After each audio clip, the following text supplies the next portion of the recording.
2 words, Revo Fitness. Here's a few more. Simple, 24/7, reformer Pilates, body scanners, massage chairs, squat racks, free weights, pin and plate loaded equipment, no lock-in contracts, no bullshit. All of that and more from just $9.69 a week. That's surprisingly affordable. Join now at Revo Fitness Blair Athol or download the Revo Fitness app. RevoFitness.com.au or find the Revo Fitness app in the App Store. The Ash, Lutzi and Nikki Osborne Snackbox. Okay, now I've got a proper job, which I haven't had, well, ever. This feels like, this is as proper a job as I've ever had. Oh, this one? This one. What, you got a job in a bank or something? Have you got a side hustle? This is the most proper job I've had, where we have a contract and we have a boss and we have allocated holidays. I've never had that before. Normally I've had allocated work for the same amount of time that we get holidays. No defined end date. Yeah, I've always... You know what I mean? it's ongoing. Yes. In theory. It's frightening because you've really got to make your holidays worth it. You've got to make your holidays count. That is right. true. And so I've been What keeps sitting... me going. It is. I No, it believe it. really is. When that alarm clock goes off at 3:30, it's yeah. and it's cold and it's wet, and I just... Harvey Bay awaits. Oh, yeah, that's exactly what it is. I'm counting down He's until a simple the man. holidays. I know, I love the way Harvey Bay is him making it count. No, it's not just Harvey Bay, mate. I have 1770 and cans as well. Yeah. Oh, my back hurt then. That's all I need. That's all I need. More the Riviera, but that's okay. Yeah. It's kind of turning into a He Riviera. was a up there. simple man. But Red. so, we only get 2 weeks break in the middle of the year. Oh, it's terrible. Where normally, You know everyone else gets 4 weeks a year. stop it. That's what it is. How it's do 4 they- weeks a year, Nikki. What? This is That's average. That's it, yeah. What we've got Oh, is sugar! insane. I'm looking at Nick and Alicia, and they're Yeah. 4 weeks. Yeah. What? How do you live? That's it. Oh. 4 weeks. I've got panic about 2 weeks mid-year because normally one goes to Europe in the middle of the year to go and get some more sunshine. But that's a 3-weeker, right? With jet lag and everything. So I've been trying to work out where to go. I know this sounds so This entitled. is the most unrelatable. Everyone This is just the most- switched off. Everyone's gone. I know. Everyone, yeah. No. So I'm looking. It was the using of the term one. Normally one goes to Europe. Look, I'm married to Paul. That was what did me in. I'm Remember, married I was to like, Paul. am I on the No. Crown? Remember- Is this a scene from the Crown? Remember the other media person years ago in Brisbane that they came back to the news and they Yes. didn't realise he was she was on the news, reading the news, and didn't realise she was back on air. And she was finishing a conversation and she literally said, quote unquote, "Oh, well, the arsehole I married wants to go skiing in Europe on the holidays." I mean, welcome back to 10 News, and it went to air. Well, look, I'm saying it live here. The I arsehole can't I married work out- wants I'm to go married skiing to in wants to Europe. go- Think about Can you believe it? think about that. That's what you're kind of doing now. But keep Yes, going. well, me and the asshole. your arsehole. Yes, my lovely asshole. Yeah, My favourite. it is a lovely arsehole. See, this is why you wonder why Dylan pulls out and isolates bits that you talk. Where does he want to go? That Story. arsehole. What is he Look, involved me in and the this? asshole have been trying to All work right. out. Actually, this is the thing. Asshole is a pertinent word because we were looking at Bali, and I've never been to Bali. Bali Belly. Yeah, I see the Yes, reference. Yeah, I'm right. again in the news. Every week, there's someone. Well, now you're being more awful is relatable. We'll happening. say that with our audience. 'Cause Yes. a lot of our audience would go to Bali. Well, I don't think I can go to Bali. Why not? I'm too afraid of Bali belly. Everyone gets sick. I in went to Bali. Bali. I went to Bali. Was it last year? Or the year before? No, year before. I think we went to Bali, and I didn't get Bali belly. And I was eating everything. And Yeah, I but did. I did. You I grew I up ordered in seafood. Harvey Bay, though. I feel like you were eating Yeah, grubs he's got a and stuff. stronger consistent. Yeah, you've what do you got call a it? cast iron gut. Come on, maybe. I did get Thank it last. you. I did get it last time. Did You you? got Bali belly? A couple of days. I don't know if it was food or the water or something. I feel like it's I got almost- the squirts for a couple of days. It's a 90%. Not the way you want it. Sure it was the food and water. 90% chance that you're going to get sick when you go to Bali, and it looks so beautiful No, there. I And don't reckon. I reckon that's an exaggerated I don't figure. think I it really is. do. I don't know. You're the first person I've met who hasn't punished the porcelain when they're in Bali. Do you put Thailand in the same category? No, I think Thailand's safer. Of course you do. They look the same to you. But you know what's happened in Koh Samui is White Orchid has lifted their tourism by, they reckon, 70%. I'm still stuck on White the last Orchid? one. No, Lotus. White Lotus. White Lotus, sorry. White Lotus. Has lifted their tourism through the roof. Yeah, People have just, everyone's going to Thailand at the moment That's where all the women and their assholes can go and pretend that they're la-di-da for a week. Okay, if you've just turned on the radio, she means their husbands. Yes. The Ash, Lutzi and Nikki Osborne Snack Box. Lutzi's Dream Reader. Any dream will do. Good morning, everyone. How are you? Good to be back in the studio with you. It's great to be with you. It's different when you do it. I know. It's more like a 1-300 number. What? 0055 we used to call it. Oh, that one. Didn't realise I turned up on the phone, but did I, as a child? Lutzi, I'm lonely. Dad, I'm talking to the Broncos hotline. What are you talking about? It's got nothing to do with lesbians. What? Got caught doing that once, didn't I, eh? Anyway. Yeah. They made me feel like it was the worst thing that's ever happened in the family. My brother got busted the exact same way. I bet you your dad would have hauled him over the coals too, wouldn't he, eh? It was a different era back then. You could treat children like that. Made me feel like the devil. Anywho, come on, let's move on. Sorry, guys. I'll I say can't hello read to the- Kerry. I can't read the screen. Kerry, Burpengary East. Kerry, you're on with the Dream Reader. Hello, Kerry. Kerry? Kerry, I'm going to need more information than that, buddy. Hello. Oh, you there go. she is. There you go, Kerry. How are you? Hi, great, thanks. How are you? Good, thank you. Talk us through. They tell me, my producers tell me that, the producers here at Nova tell me that you have a recurring dream. A couple of times over a few years, but I'm frantically packing for a flight. I get to the airport, but nobody lets me in the doors. It's just locked, and I can see the airplanes through the glass, taxiing, but I can never get in, and I miss the flight every time. Okay.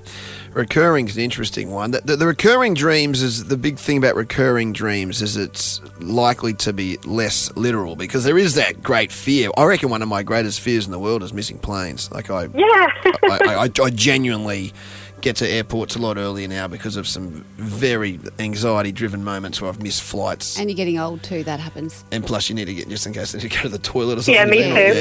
Yeah, and you exactly. can't read the sign So properly. I just don't risk that anymore. I'm there early, I'm there very early. But on this occasion, recurring dream, you said it's happened over a few years, right, the recurring dream?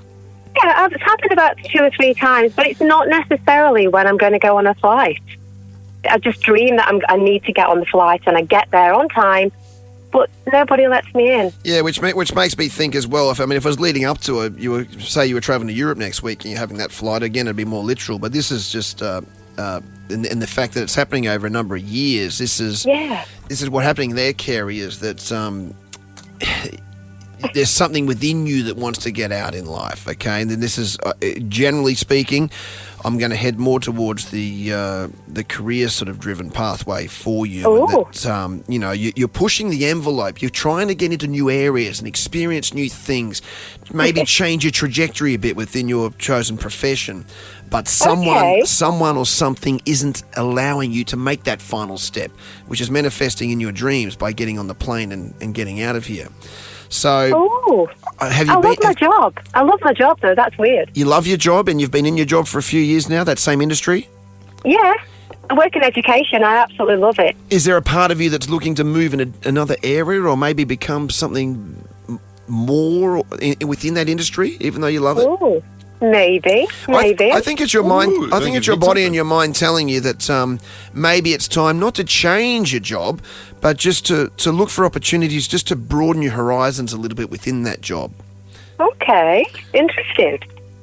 Yeah, so have a think about that. That was an interesting observation, Lutzi. But Are you saying I her think you hit it- subconscious you hit is the nail ahead on of the her? head. I think your subconscious is a little bit ahead of it here. Interesting. Okay. Yeah, and you know what? Sometimes within our careers, we sort of, I love this job, but there's times when I go, hey, I'd love to work with someone else for a couple of, you get that feeling where you do. Yeah. You know what I'm saying? I mean, sometimes the best moments are when you have that feeling. Well, come on, let's evolve a little bit. It's like grass is greener. You see? Oh. No, Okay. again, I'm not saying Kerry changes her career. She loves her career. She loves education and the impact she has there. But is there more to the Kerry story within that narrative? I'm is going what to come saying. dressed up as Delta Goodrum tomorrow now. Mm. So you got I'll someone do some new. soul searching. Okay. Yeah. So there you go, Kerry. Interesting. I think you're on the right path, though. Sounds like you're happy and making a real change in your job. But let's push Cool. it. Let's push a little harder. you. Let's go for it. Thank you. Okay. That's Cheers. interesting. Thanks, Kerry. Yeah. She was lovely. Kerry's going to take that as sage advice. She's going to try and find discontent now. Which I think it was. Yes, thank But you. let's just reiterate. This bloke half paid attention in one dream reading class at QUT. 22 years ago. I'm just worried that Kerry was a perfectly happy, well-balanced person, And you've just made her feel discontent She with her leaves- job and her life. She leaves a partner tomorrow. And she's going to go and self-sabotage now. The Ash, Lutzi and Nikki Osborne snack box. Mercury in retrograde is biting me in the bum at the moment. How Now, I long- know you roll what's your the- eyes. No, but- no, I'm not. What's the countdown? How long's left? Oh, no, I think it's kind of 2 weeks, just under 2 You weeks keep saying now. 2 weeks. It's gotta Well, be it's like less than 2.5 that. to 3 to start with. I don't know. I'll find the exact date when it ends. Ruining us. But for example, you were part of it the other day. know. I told my car, hey, Siri, send a message to Ash and Lutzi. And she's like, sending a message to Ash and Lutzi. Oh, now she's trying to send one. Shut up, Siri. God, dang it. Anyway, then I get a message back, and it's Lutzi. He's sent a selfie When was this? looking sexy a few days ago.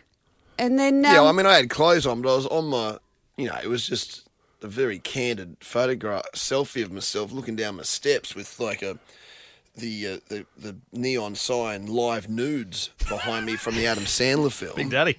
Big Daddy. So it's like, not something I'd usually just put out there. And then an Ashley You got that Young. at home? Have you got that at home? Yeah, that's on my wall. Yeah.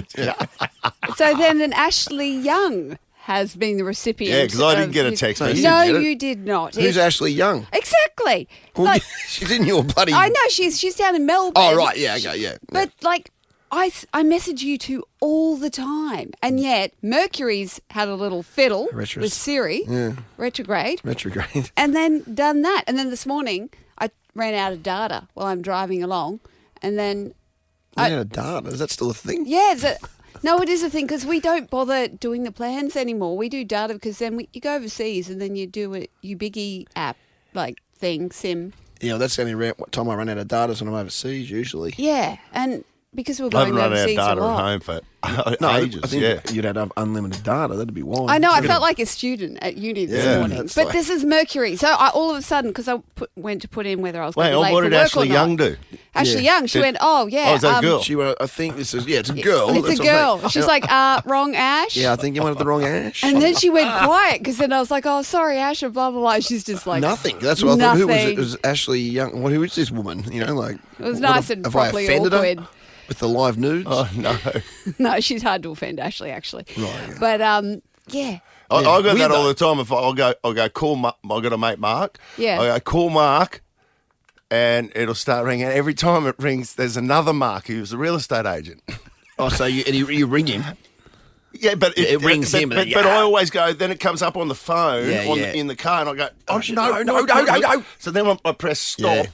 but religiously, I'll get a call back from the real estate agent. Yeah. Mark. You going to sell? Ash, you like going to buy sell? it? You going to Yeah, sell? Yes. Ready to sell? Hey mate, how you going? So Chris Jones is coming on the show today, who's the editor of the Courier Mail. Most or 99% of the time I'm texting him or calling him the same thing. But sometimes, we're pretty good mates. Like, I could be saying something weird or, whatever. And Chris Johns, the former New South Wales Rugby League centre, is also on the things. He gets messages from me where he doesn't even reply to me. He's just going, this guy's insane. This guy's absolutely insane. Like, there's no context to any reason why I'm texting Chris Johns.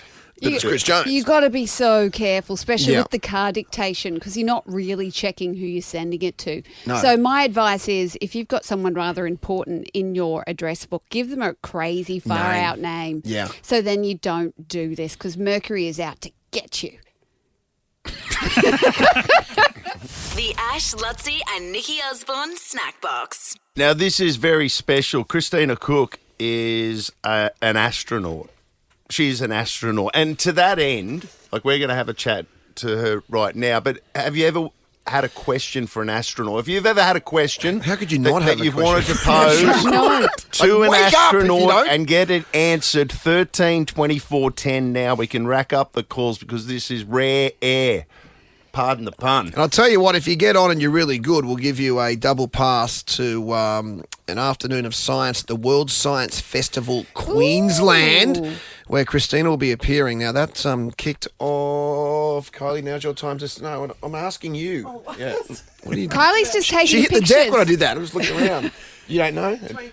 21st. So it's underway right now, and it's fantastic. And Christina, you're the shining light of the festival. Welcome to Brisbane, Yeah. the Olympic city. It's great to be here. So let's start at the beginning. How did you become an astronaut? I- What are the qualifications that you need is it something that you grew up aspiring to be? Like, talk us through the process. Sure. I actually have wanted to be an astronaut since I was very young. I don't really remember a time when I didn't. I think I just never grew out of that childhood desire to be an astronaut, and somehow I made it. I'm still waiting for them to let me know, like, the paperwork error about how I became one and was selected. But yeah, my background's in physics and electrical engineering, and I worked in really remote science bases all over the earth and did some NASA engineering along the way, and I applied to be an astronaut about 10 years ago. And to my just amazement, I was selected, and I've been loving it ever since. So you got to be super, super bright, but you've also got to be super fit as well, don't you? Incredibly resilient and fit. You look fit. Well, that is kind of part of the job,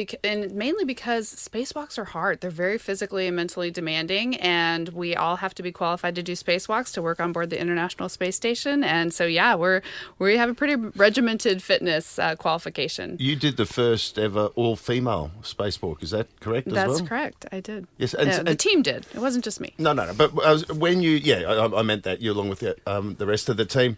But from when you decided you wanted to be an astronaut and then you were accepted, how long was the process until they went, okay, you're ready to go? You're ready to hop on a ship and head up into space? You're right. It is a process. There's actually a 2-year period where we call astronaut candidacy, where you're learning. I called it learn 5 new careers in 2 years period.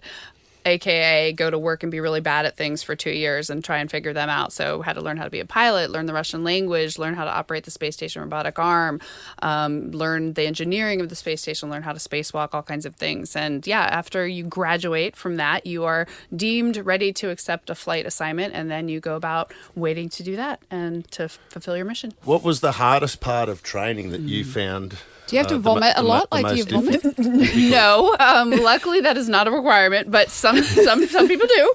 I think getting used to the physiological aspects of being very uncomfortable in some kind of fast environment, the G's, the being upside down, that is part of it. I think learning to operate through some of that happening, but there was very little that was easy for me. I come from a civilian background. I hadn't done the high-speed jets. I hadn't done a lot of the operational side of the job, so I had to really ramp up quickly. It was all very hard.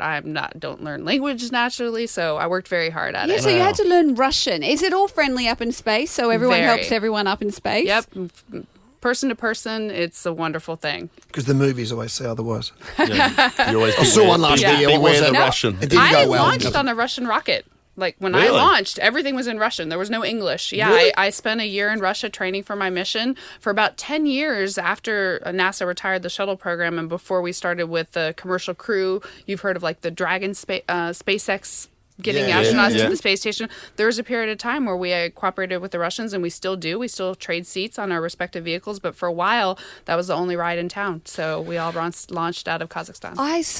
We saw the astronauts get rescued and come down to ground last week. And Nick, we should say 328 days is the amount of time that Christina spent in space. Yes, which is longer than those two. 9 months. Even though they only pack for 8 days. That's right. Crazy, huh? But the question we all have is, what does it feel like when you hit gravity? Because they were in wheelchairs, and I could just It's rough. imagine. It's rough. And lifting your own body is actually difficult when you first get back. You feel, even as you're coming back, the G's sort of come on slowly, and even a tenth of the gravity of Earth feels like a lot when you haven't had to work against gravity for that long. I remember I forgot what it would feel like to walk. I was up there about maybe 10 months, and I thought, oh, I'm going back to Earth soon. I should think about walking and what that would be like. That's mental. Christina, you might want to put your headphones on. We've got a heap of calls here, people that want to ask different types of questions. Let's go to Steve out of Redcliffe. Yes, Steve, you're on the air. What is your question for Christina? Okay, are you ready? Yep, go ahead. I want to know how they snap one off. How do you go to the toilet? How do you go to the toilet, Christina? Again, welcome to Brisbane. Sorry about that. When you're in space. Well, I have to thank the studio team in here for translating that for me, because I did not know what you meant. No, but she's like, what's that? Yeah, we have a space toilet, and it kind of, in the absence of gravity, it sort of creates a little bit of an airflow, so things go where they should So it's go a and bit- don't go where they shouldn't. Bit of a And suction thing. yeah, a little bit. Yeah, you get used to it. Yeah, You get okay. used to it. Steve, that's enough out of you, Sarah. The Ash, Lutzi, and Nikki Osborne Snackbox. Very special guest, Christina Cook. Yeah, to my knowledge, Christina's the only person in the room that's made Time's 100 most influential people. What on earth? Oh, excuse the pun. What on earth? Time's 100 most influential people of 2020. How cool is that? The huge That's honor that's for in sure. the world. Well, I mean, like I said, huge team at NASA enables all that. I just I do my know. job day to day. So my everyone's up. We've got that whole. Everyone's got the one question for an astronaut. For me, it's like having spent 328 days up there. How did it change your perception on Earth, on the politics of wars and the Absolutely. way that we all communicate as a planet? To take that completely outside perspective and look back in on that for almost a year must have changed. Must have been a huge. I can imagine you wouldn't get into like Huge- Facebook a huge arguments change. anymore.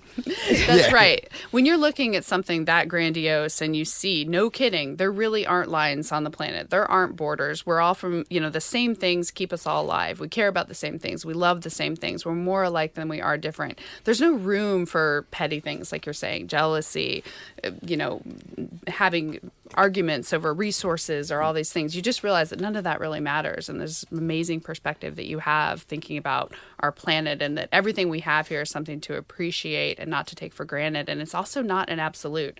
There's so much more out there in the universe when you look at the Earth against the backdrop of space. It's very different. Do you have like existential conversations? Like, what does it all mean? Has it pushed you towards religion at all, or is it just proving science? Or away from it, yeah. Yeah.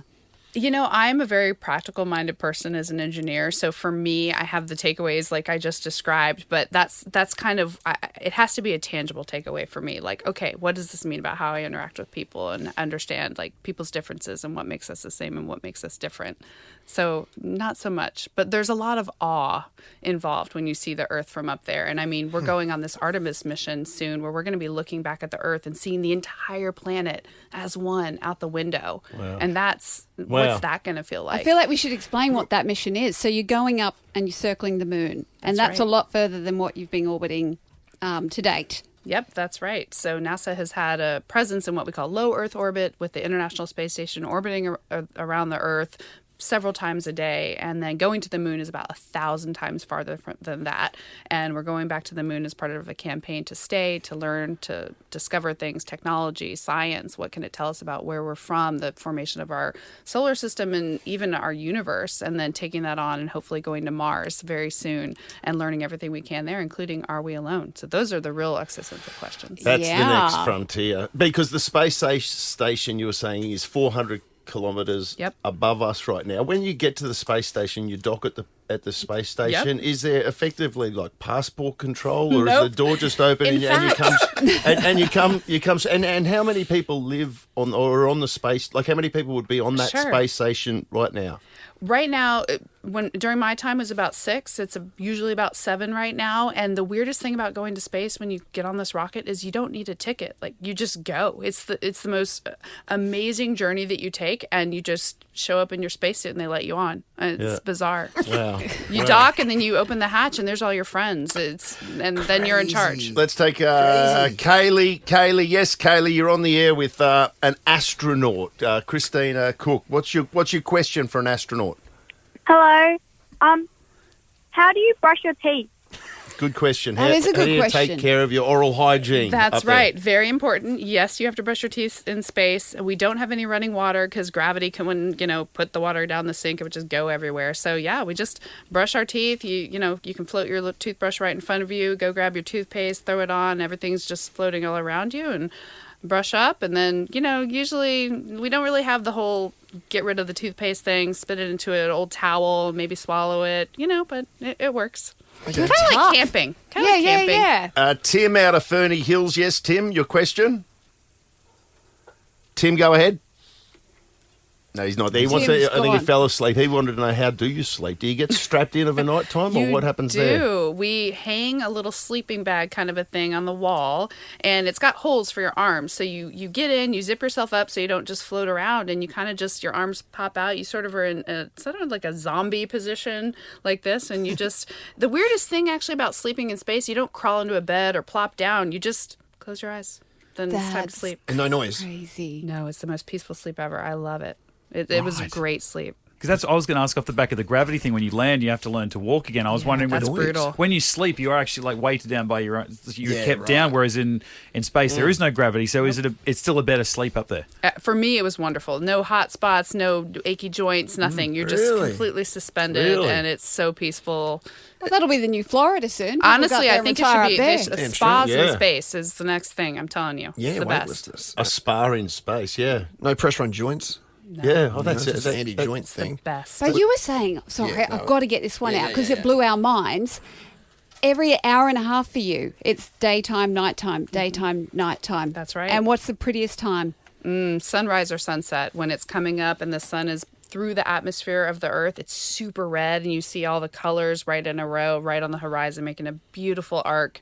And you can see the line of the atmosphere. And going back to, what does it all mean? That thin line against the backdrop of the universe, and knowing that we're all just so precariously kept alive under that same thin black line. And you were saying it was actually possible that you could phone or FaceTime people in theory. Like Yes, using in theory. VoIP, whatever it is. Yeah, like video that, calls. You could do it. I mean, do you understand if I had a friend that was I on can't. the space station out on the drink on a Saturday night in Brisbane, Oh, yeah. how many times I would use you? Like, you'd be going, he's calling again, he's at a bar. He'd be drunk again. He's just showing someone, he's one of his mates. Well, and Did you get any of that? I did, and luckily people don't believe those folks. They're like, yeah, right. Sure. That's your friend in space. We get it. I can't get reception driving to Harvey Bay. It's crazy. The Ash, Lutzi, and Nikki Osborne Snackbox. 2 words, Revo Fitness. Here's a few more. Simple, 24/7, reformer Pilates, body scanners, massage chairs, squat racks, free weights, pin and plate loaded equipment, no lock-in contracts, no bullshit. All of that and more from just $9.69 a week. That's surprisingly affordable. Join now at Revo Fitness Blair Athol or download the Revo Fitness app. RevoFitness.com.au or find the Revo Fitness app in the App Store.